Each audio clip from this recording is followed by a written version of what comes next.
Hey everyone. Imagine you're a detective trying to solve a big mystery. Where do you start? In an old movie called All the President's Men, a secret informant gave a simple but powerful tip: follow the money. That's how the reporters uncovered the truth. Well, in machine learning, we also have to follow the data to get to the right answers. But it's not always easy. One of the biggest challenges in machine learning is balancing two important things: bias and variance. Let's break them down in a fun way. Section 1. What is bias? Imagine you're playing a game of dice. You predict that you will roll a 5 3 times. But instead, you roll 4 3 times. That means your prediction is always off by 1. This is called high bias. Your guesses are consistently wrong in the same way. Now tell me in the comments, what's your lucky number when rolling a dice? Game die. Section 2. What is variance? Now let's change the situation. This time, you predict you will roll a 5 3 times. But instead, you roll a 2, a 4, and a 6. Your predictions are all over the place.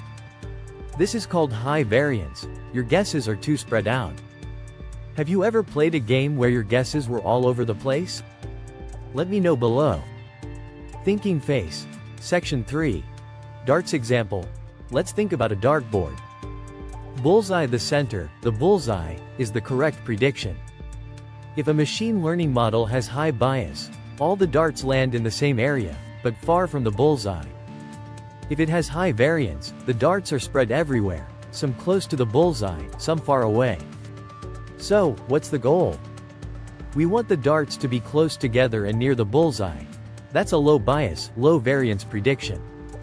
Quick question for you. Have you ever played darts? Were your shots close together or all over the board? Let's talk in the comments. Section 4. The bias-variance trade-off.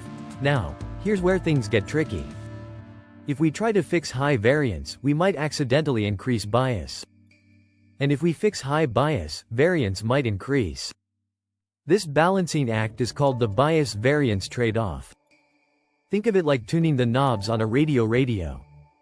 You have to find the perfect balance to get a clear sound. In machine learning, the system adjusts its knobs to get the best predictions possible. Conclusion. So, to make better predictions, a machine learning model needs to follow the data just like a detective follows clues. Man detective, what do you think?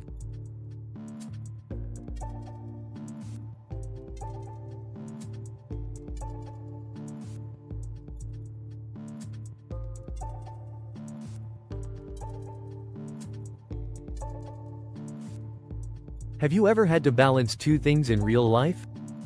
Like studying versus having fun?